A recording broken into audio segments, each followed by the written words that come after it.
As promised, I'm going to be going over each and every single one of your altcoin requests today. Not only that, we need to understand exactly where we are in the risk curve because altcoins are bleeding, guys, and we can look at each one and I'll go through step by step and tell you exactly what I think. But we need to understand where the shift from the risk curve needs to go between off risk into on risk, from stable assets into higher risk assets.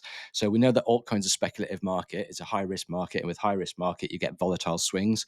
So we need to understand and identify exactly where we are in the cycle. And that's why we look at Bitcoin. This is the elephant in the room, the Bitcoin dominance, guys, and the big bearish divergence that we need to talk about that's signaling the shift between the risk curve between Bitcoin, the risk curve between dollars, the risk curve between off risk assets into on risk assets, like your altcoin requests.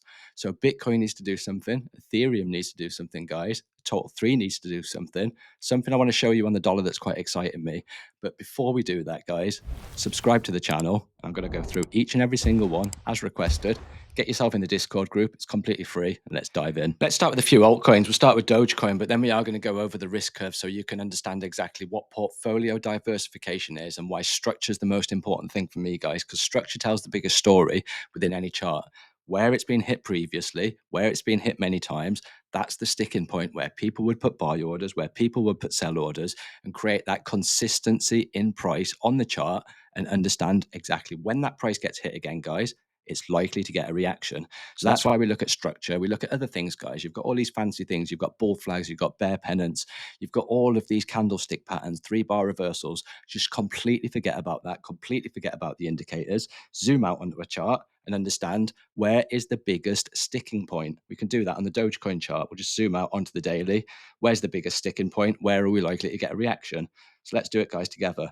Pull your chart up, get TradingView up. It's completely free, guys. You get about 2 or 3 indicators. I'm not affiliated with TradingView, so you don't have to use that platform. Use a different platform. But don't forget self-development, 10 minutes a day, 20 minutes a day. Self-develop yourself, guys.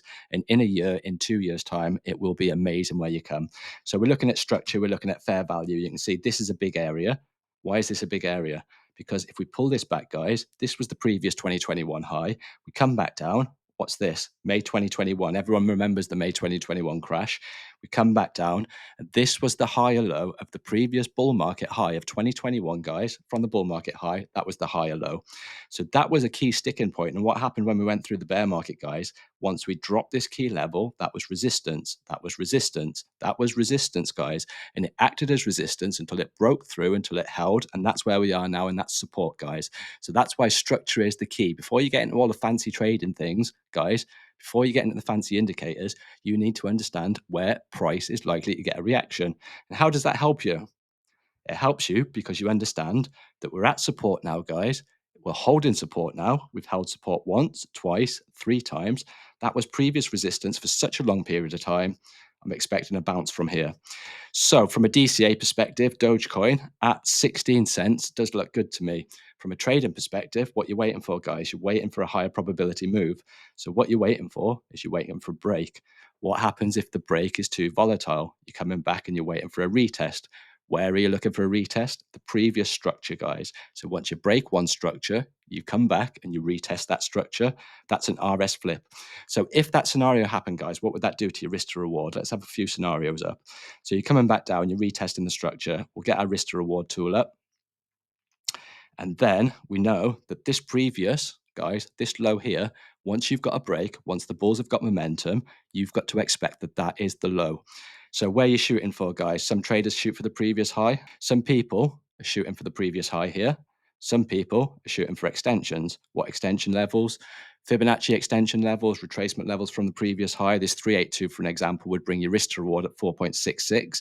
If you were shooting for the previous high, it would bring your risk to reward to 2.93. Now, what does that mean, guys? If you took that trade 2.93 times and then you won once out of 2.93, call it 3. So you take that trade once, you hit 1 out of every 3, guys. That means that you break even. There's a few fees, there's a few slippage to factor in, but roughly, guys, you break even.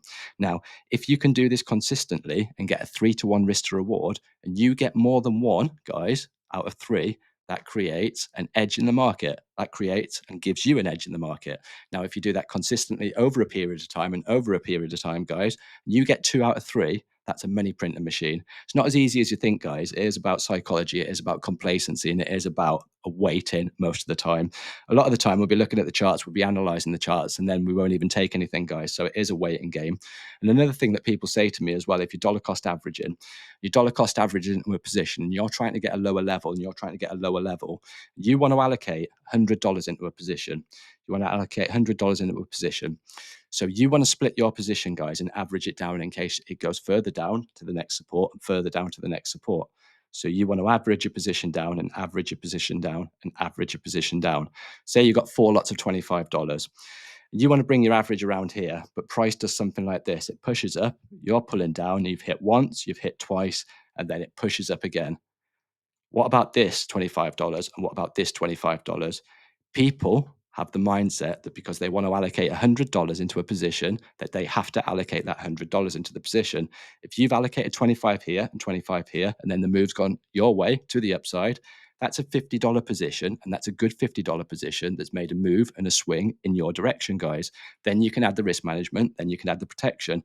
So you don't need to worry about that $25. You don't need to worry about that $25. Why is that, guys? Because that is your capital. Preservation of capital is the key, and you don't want to be averaging your position up. So that's just a key thing about risk management that I look for, guys, is you don't have to put all your position in. A lot of the time you're looking at the chart. The charts don't do exactly what you want. You have to move on and find opportunities elsewhere. Just give what the market gives. So the next thing is going to be MGO. This is a request Mango. So this is on the daily. I'm going to the 4-hour, guys, and there's not much data to go by here. This is a technical analyst's nightmare. So the only thing that you can do here is understand again, structure. Structure is king. So what have we got as far as structure is concerned? We've got this base here. Don't forget, this is the 4-hour. So we've zoomed out. Each one of these candles represents 4 hours of price action. So we've got this here, guys. We've got a little bit of a wedge. You're either going to do one of two things here. You're going to break to the upside or break to the downside. Now, this is a high risk asset, guys. When you're looking to add something like this into your portfolio, I don't even know what this is, guys. When you're looking to add something like this into your portfolio, you need to look and understand where the risk curve is. This is high risk. This is going to be a low market cap.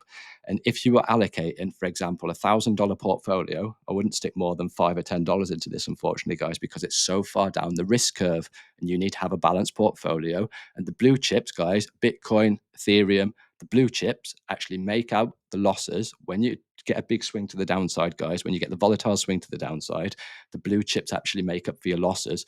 Some of the small caps actually run and make up for the losses as well, guys. And that's why it's important to have diversification, because if you had all your eggs in one basket, what does that do?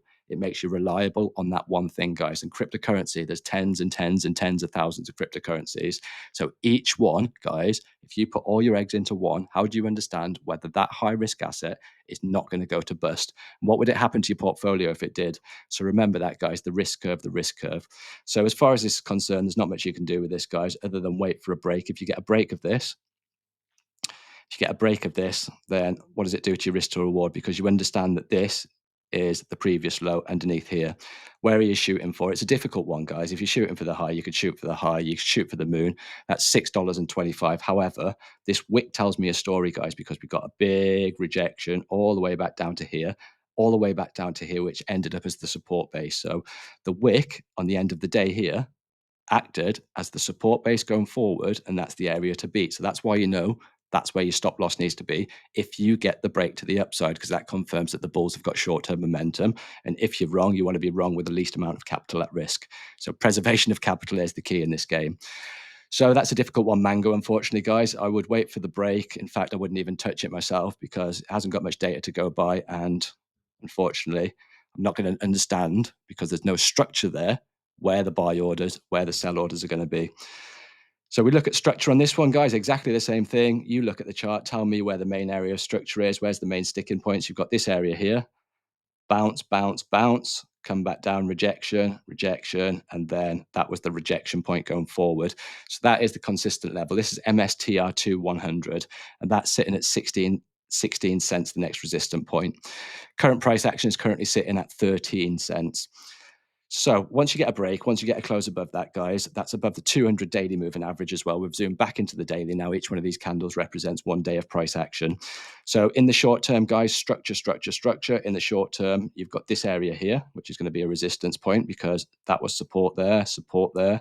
You can see how you could just add the line of the most area where it's stuck before, guys, it's like joining the dots. You add that, and then you understand and identify what area is going to be a sticking point. And once you break that area, it gives you an edge because you understand the bulls or the bears at any given point are given control, depending on whether they're above or below this structure point.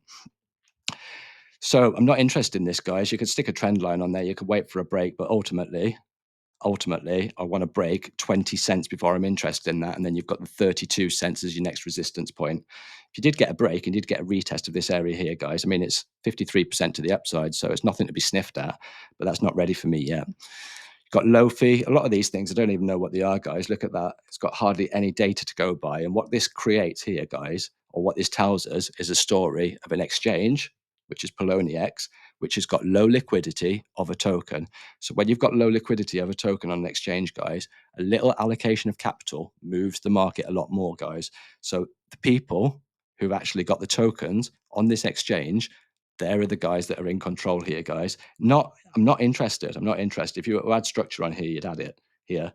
That's your resistance point. Why? Resistance, resistance, support, support, support, support. See how easy it is to just look and identify exactly where the structure base is, where the sticking point is, and where the area of fair value is.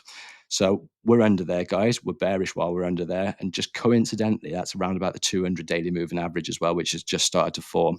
So there's not enough data on there for me, guys. Unfortunately, there's not enough liquidity into Poloniex for me to be able to add capital into there because the swings are going to be too volatile, and whoever holds the tokens on that holds the control of that. Now, MPCS, this is one of our friend Paul's. So Paul in our Discord group, he's been holding MPCS for a while. He's been grinding this down. He's been grinding this down. The first thing that we can do is look where the structure is. You can see where the structure is, guys. There's the structure. It's held a massive base there after this rejection point. That bounced through, acted as support, and it's been support all the way through until, guys, we broke through resistance, resistance.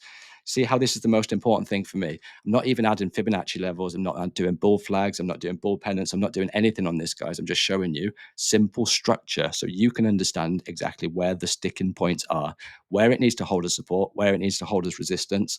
And if you break through, how you can get an edge by either waiting for the break, waiting for a confirmation, understanding where the low is, or waiting for a retest if the break and close is too big.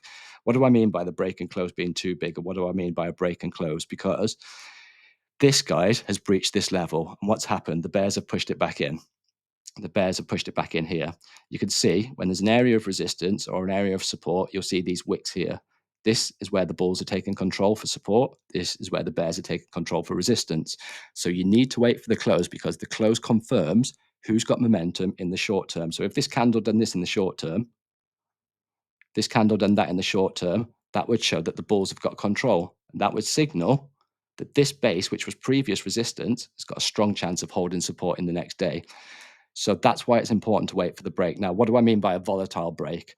If you had a volatile break up here, guys, and you were waiting to take a trade, where would you actually take the trade? Let's do it.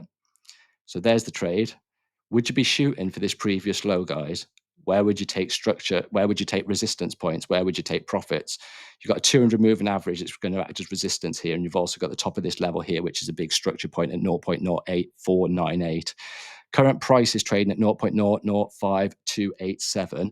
So what I'm saying, guys, is from a risk to reward perspective, sometimes you have to wait for a pullback. You can wait for a pullback. And if this comes back and holds this level, what does that do? If it holds that level of support, it allows you to understand that that low is not the previous low, but this is hopefully going to hold as support. And then that can bring the price down because you're coming all the way back down to the support. And all of a sudden, that trade, guys, by just waiting for a day, waiting for 2 days, has just gone to a 9.44 risk to reward, and understanding that if you're wrong with the least amount of capital. So that's how you play the game as far as trading is concerned, guys. It's a waiting game. It's a waiting game. But there's thousands of cryptocurrencies out there, so there's always something to pick from. Next one's going to be Jasmy. We look at Jasmy on all the time on this channel, guys. And I said this 618 is going to be a key resistance point to break through. So that's sat at 0.013. And you can see that we're testing this now. We've rejected. And once we do get a break above there, guys, and that comes back and tests as support, what does that do? Gives us a high probability you're going to get a continuation, although it does one thing as well. Tells you that you can bring your risk to reward down.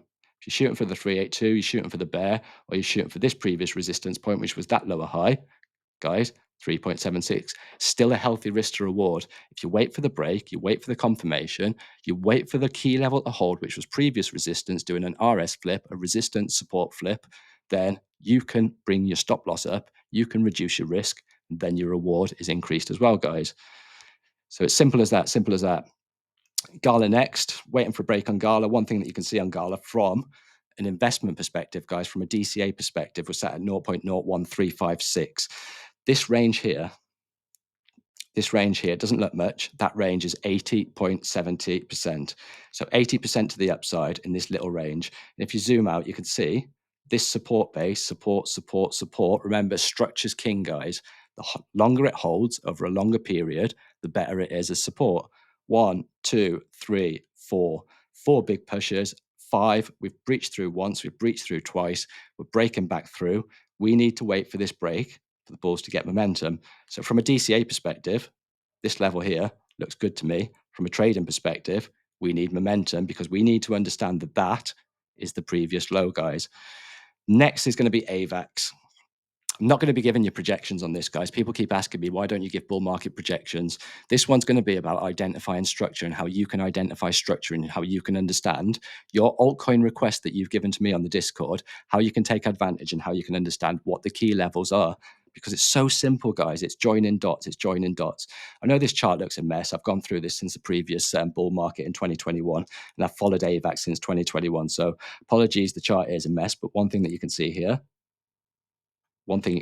is support, support, resistance, support. Look at the consistency of this, guys. Support, and that's where we are now. So we're at a support base now. Stick a trend line on here. Stick a trend line on here. You're waiting for a break. So you're waiting for a break of trend. Once you've got a break of trend, you understand that that's the low. If you get the big volatile swing to the upside and you get a big break and close and the bulls have really got strong momentum, what you're waiting for, guys, remember? Waiting for the following day to pull back so you can reduce your risk and so you can increase your reward.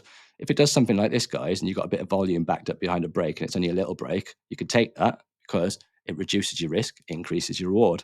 But if it is a volatile one, you have to wait for the close of the day, guys, to be confirmed that momentum is given to the bulls in this instance. Then you're waiting for the next candle the day after a pullback. Remember, bring your risk up, bring your reward down. That's what you should be thinking. Polkadot next. I'm in a Polkadot trade. I'm getting absolutely battered in my Polkadot trade, actually, guys. I'm about 20% down on it. So I've averaged down and I've averaged down. And what I told you about scaling down my position and scaling down my position, that's exactly what I've done on Polkadot. I've managed to get quite a good entry on there, but waiting for a break on here because this key level was dropped. This was the previous low. That got dropped, and then we managed to come back in. We regained some momentum in the short term, and we're holding this level now. So that's $3.30 as support. But of course, we need to regain control. And there's 2 areas on dot that we do need to take back. Firstly, we need the break of trend. The break of trend is going to take out the 20-period moving average. That's the red one here. You can probably just about see that. You've got the 50 and you've got the 200. They're going to act as resistance points. But it's this major level here, the one that we dropped, there was resistance here, support here, support here, support here. This is the area that we need to take in the short term, and that's $3.78. So once you take back $3.78, you get a break and a close, come back, confirm that, and then you're ready to go on dot, guys. That's what I'm waiting for, and that's what I'm hoping for as well. Next one's Brad's token. This is Agape. So Infinite Agape trading as USDT. So that doesn't look too good, does it, guys? But this is exactly what happens when a new token launches, when a token's so early. So you get the big pump, you get the excitement, and then it comes back down, create a structure, come back down, create a structure, comes back down, creates a structure. We'll have a look at the structure actually very shortly. But does this look bearish to you guys? This is exactly what happens on token launches. And when I see a token launch, guys, and I'm interested in a token launch, I'm not interested during this point here. I'm interested during the pullback to find out when the thing makes a base so I can take advantage and accumulate at the base that it's making. So we're currently trading at 0.001235 on Brad's token. Full transparency, I am actually invested in Brad's token. Not a lot, but I am invested in Brad's token. So accumulating at this point, guys, is obviously better than accumulating at this point here. Unfortunately, some people did buy here. Hopefully they did accumulate. Hopefully they did accumulate. And hopefully they did accumulate to bring their average down for when this thing makes another swing, because the power of doing that here, here, and here ensures that you bring your average here. So when you get that break of trend, All you need is a touch of this to break even. So that's how you can break even, guys, if you're one of the unfortunate ones that bought the top. Right, okay, see if any of these actually coincide with Fibonacci numbers, because Fibonacci is a magic thing, but when you've got something that's so new like this, sometimes they don't respect the numbers. So stick that from the high. We'll see if we've got any sticking points. And actually, we do have a sticking point, guys. So when you've got something that's brand spanking new, you don't expect it to come back down. You don't expect it to respect these Fibonacci numbers, but it's come back down. And you can see this 618 is a strong support base. So that strong support base is sat at 0.001865. And I'm going to stick that on the chart here so you can identify how price reacts to this level when it gets back up here. We'll keep that on the chart. So you've got your 786 as well. We've dropped the 786. And then let me just double check on this to see if the 236 is being respected. Doesn't often get respected, the 236 or the 886. Just pull that up now. Where's it gone? Stick it on here, 0.886. Stick that on there. Oh, you can see that that's been a base that's respected as well. So that's a Fibonacci number that doesn't usually get respected, but it has been respected and it's created a support base. So that support base is sat at 0.001314. So you've got a couple of bases here to pull back on, and ultimately we need to identify when the change of shift of momentum is going to be. We're waiting for the break. We're waiting for the break. But as far as the Agape token is concerned, guys, it's got a utility and it's got a mechanism built in. And I was one of the lucky ones because I managed to get hold of some Agape tokens and I managed to vote because it's got a voting mechanism built into it. I managed to vote and I voted for Pancake Swap. So the people that hold $777, they are the ones that get to nominate projects, any project that they want. They can nominate their project. If their project wins, the last guy got $500, plus he nominated it, so he ended up getting $97 in cake. I've seen that cake was on there. I thought cake was the most popular one on there. I nominated cake and I ended up with $97, which was equivalent to my existing one. So I've managed to do a 2x already on the Agape token as well. So I've managed to accumulate at a lower level, guys, and I've managed to bring my average down on the Agape token. And I'm looking for that big 777. So once I've got the 777, guys, I'm going to be nominating tokens and I'm going to be showing you those tokens on the channel. I'll be showing you those tokens in the Discord group and we can have a little bit of fun together on that. So that's the Agape token, guys. That's the next resistance point. Like I said, the 86, that's the support base that we just dropped, 0.001317. I've told you how to use that as far as risk management perspective is concerned, but we need to understand the next thing. Thought it was over, guys. It's not over yet. We've got Bitcoin, and this is the important thing, guys. And I'm like a broken record, but I'm going to do it time and time again. I'll show you how to identify and understand exactly where we are in the risk curve, because this is the least risky asset within the whole of crypto. How do we know that, guys? Because it is 65.65% of the whole of the crypto market cap. Bitcoin's just come back into its bull pennant. We dropped it here. It's come back up, and we're waiting for a break, and we're waiting for a close. And when we do that, guys, that's price discovery. That's taken out the previous high of 111,938. That's new all-time highs for Bitcoin. It's probably going to bring the dominance up slightly in the short term, guys, but I'm hoping for a rejection at this point here, because one thing is happening on the Bitcoin dominance. We've got a big bearish divergence. So this is a bearish divergence, guys. This is the RSI. The RSI is a representation of buyer and selling pressure. So that tells us when there's people buying, when there's buying pressure, and who's got momentum as far as the buying pressure is concerned. And this lower high here doesn't represent what the chart's telling us. That's a higher high. So that's signaling, guys, that this is losing momentum as far as the chart's concerned. And the RSI is telling us that story. This thing needs to pull back. Is it a good thing for Bitcoin dominance to pull back? It's an amazing thing for Bitcoin dominance to pull back, because that's Altseason 2025, guys. Once Bitcoin dominance starts dropping and then the total 3 starts breaking, the previous all-time high, guys, it's tested it once.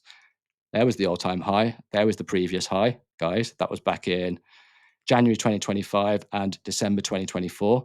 Remember, structure is key, guys. Everybody knew that this was going to be the resistance point. Resistance. It acts as a resistance.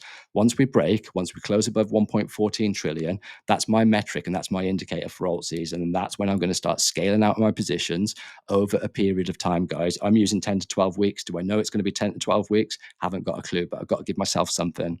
So the next one's the USDT dominance. This is coming down nicely. We're waiting for downward pressure on there. We're getting downward pressure on there. So we want this thing to drop. We want this last thing to lose trend. We want it to lose 4.58%. We want it to lose its 200 daily moving average, which is sat at 4.73%. This is what's exciting me, guys. The Dixie, we've got the Dixie, which has just dropped a structure. Structure. Remember, guys, structure. We've just dropped this structure level, 97.67. If this acts as resistance going forward, bam, weak dollar. That's exactly what we need. A weak dollar, strong crypto. Weak dollar, strong on risk assets. So that's what we're waiting for, guys. Then the next thing, S&P. How high are we in the S&P? Oh, look at this, guys. I didn't realize that. We just put in new all-time highs on the S&P. Bullish. We've got this gap here we might come back and fill. That is bullish. New all-time highs. Stock market's not phased. How do we know that stock market's not phased? We look at the VIX. We look at the volatility index. And when the VIX spikes up like this, that creates a huge scare in the market. And we could just look. This was back in March 2025. March 2025. Where's that? Down here, guys. March 2025. So we got a drop in Bitcoin. We got an absolute battering in things like Ethereum, altcoins, other things. Bitcoin held up compared to the rest of them. But ultimately, guys, people are not scared because the VIX is down, volatility is down, S&P 500's up, new all-time highs. Things are looking rosy as far as the market's concerned. I'm quite excited going into next week because the stars are aligning. And ultimately, this Bitcoin dominance, the elephant in the room, the one with the big bearish divergence on the daily, is the thing that is going to start driving the alt rally, guys. That's the first thing that we're going to understand. That's the first thing that we're going to identify to tell us that the risk curve is changing out of Bitcoin and out of dollars. So when that when the Bitcoin dominance drops, that's when we're going to start getting happy because that's when we're going to start getting green bubbles. And that's when altcoins are going to start pumping. So, guys, like I say, I've got a giveaway very shortly. I'm going to be doing a live very shortly in the Discord group. This is on the back of Brad giving $200 back to the community. He's going to be giving $200 of Agape between 8 different winners. So get yourself in the Discord group. We're going to be doing that giveaway very shortly. Other than that, guys, that was a long one. Take care of yourself. Goodbye from me.